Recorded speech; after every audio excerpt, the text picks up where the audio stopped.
Let's talk to Dr. Duncan Robertson, a policy and strategy expert at Loughborough University. Duncan, what do you make of what the WHO is warning about? Do you agree with them? Well, they're looking at it from the worldwide perspective, and I think we have to remember we are in a pandemic, so it is very much a worldwide response.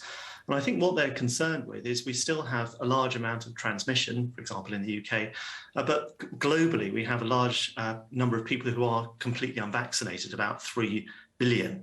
And even in the UK, it's just over 3/4 of people who have been vaccinated. So they're also kind of emphasising that Omicron isn't a mild disease.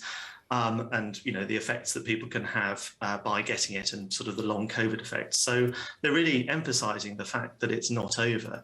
And, we have to cast our minds back a year to remember that the variants can come from any place. This time last year, we were talking about the Kent variant. Right. Well, then, looking at the situation here, Duncan, in your view, has it been the right thing to abandon the Plan B restrictions in England at this point? What do you make of the timing?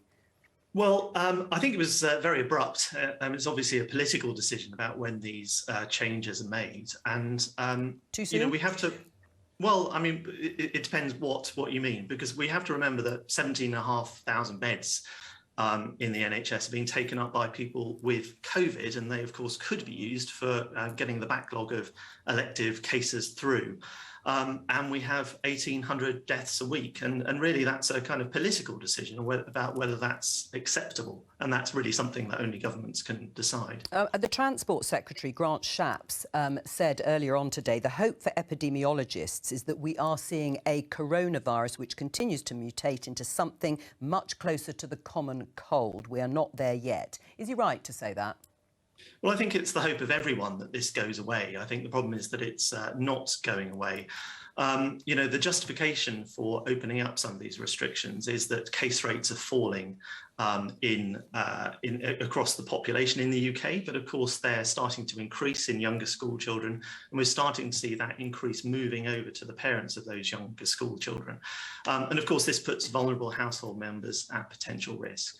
Is this the end game, Julia? Can I just think about that? 1,800 deaths a week. Those are people who've died within 28 days of a positive COVID test. A huge number of those people, very, very large number of those people, simply have tested positive whilst being treated for something else. Well, we won't know exactly the statistics, but they're the ones that we've worked with all the way but through. that was dishonest by someone who knows better. Plan B was brought in for a political reason, and it's being got rid of for a political reason. Should never have been brought in. The one thing that this has exposed is actually, with the contrast with what's going on in Europe and between Scotland, Wales and England in the British Isles, is that actually those restrictions don't make any difference. They're about the theatre of COVID, not about actually saving lives. Other than the working from home, which simply delays infection, the masks, the vaccine passports, all of that, that is simply COVID theatre, and it's political and it's not based on the science. So I, for one, am absolutely delighted, but we shouldn't have had Plan B in the first place. Duncan? So you have to look at the ONS figures that have come out today. To be precise, 1,382 cases mentioned COVID on the death certificate in the week to 14th of January. Yes. So this is, of course, doctors making that professional judgment. And I think, you can, of course, question that, but you have to think about the reality as well. Do you think the restrictions have made a marked difference, Kim? Yeah, I do. I mean, I'm not privy to the science and behind the restrictions, but my feeling is, particularly up in Yorkshire where I am, we've still got a high prevalence of cases. Thank goodness it's not as severe, but it is severe for some people. This narrative about it being a mild disease, I know people who've been seriously ill with this, and these are young, fit, healthy people. So I think how you feel about restrictions is largely guided by your experience of the pandemic. I have clinically vulnerable friends and family members. That makes me more cautious. But equally, I don't want to be restricting people's freedoms. I think a very good point was made there about global vaccinations. The sooner we do that, the better. And then we can all go back to normal, whatever that looks like in the end. But I think, I think about clinically vulnerable people. I think about people who have really struggled during the last 2 years, and that makes me a little bit more cautious. And the workforce thing as well, where I am, we've got a massive issue around teachers being off sick, people in schools being off sick, nurses still struggling. The NHS is still struggling in West Yorkshire. We're not even past the peak, so I am concerned. And so did the Prime Minister lift them too soon, those Plan B restrictions? Well, my worry is, again, it was a political decision, and it was a decision that was probably based around statistics. Political, I suppose, in that sense. Well, rather than a scientific or evidence-based decision, but also based around statistics for the south of England rather than necessarily looking at the north of England as well. But something that the Labour Party supports. Yeah, I mean, don't get me wrong, we don't want to lock people down. I think people... Well, there's a big difference, but there's a big difference. Based on SAGE modelling, predicting at least 3,000 deaths a day at the peak in January. What have we had? We voted for Plan B, and I think that was absolutely the right thing to do at the time. If you look at where Labour are actually in government, in Wales, they love lockdown. I mean, they don't love lockdown, Stephen. Nobody loves lockdown. Their response to Omicron was to criminalise people who wanted to go to the workplace, introducing fines for people wanting to work from their workplace. They banned outdoor park runs on the basis of zero scientific evidence. These, you know, again, we know that these are really difficult decisions. They're not difficult decisions if they're based on the science. But my point is, if you look at where Labour are in power, had Labour been in office in Westminster, we would still be under severe lockdown restrictions. That is not true Absolutely. at all. But there has been a difference, hasn't there, between Keir Starmer and Mark Drakeford in terms of the lines on restrictions.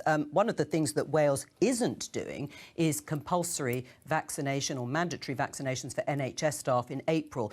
Do you think he's right on that?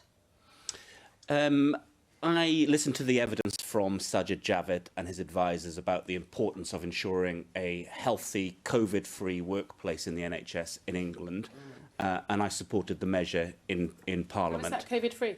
And if the government are looking again at that, then I'm sure that would be welcomed by a great many colleagues. All right, I'm just going to go to Stephen Bush. Stephen, do you think it's going to be delayed, that policy of mandatory vaccinations here in England for the NHS?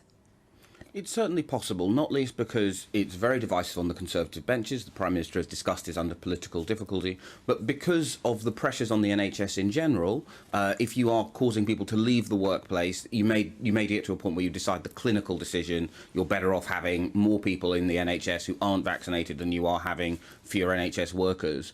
So I think that will be a decision that goes down to the wire. Is it justified, Duncan, the policy? Well, I think, vaccination doesn't eliminate transmission, but it does reduce it. And I think, it's once again, these turn into ethical and political questions. But I think you have to remember that 6 out of 10 black adults have had their second dose compared to 9 out of 10 white adults. So it does raise wider questions about equity. Right. I mean, who has the best policy, do you think, when it comes to mandatory vaccinations or not? Mark Drakeford or Boris Johnson? I found this a really difficult decision. And I spoke to my colleagues within the NHS up in West Yorkshire. I spoke to senior management. I spoke to nurses. I spoke to cleaners in hospitals. And I really wanted to hear from them their views on this. Their view was that mandatory vaccination was the right policy, even though it's a difficult policy. And I hate the idea of enforcing anything on people. I really don't like it. But I think in this instance, we have to be looking at public health overall and protecting patients, vulnerable patients who are going into hospitals.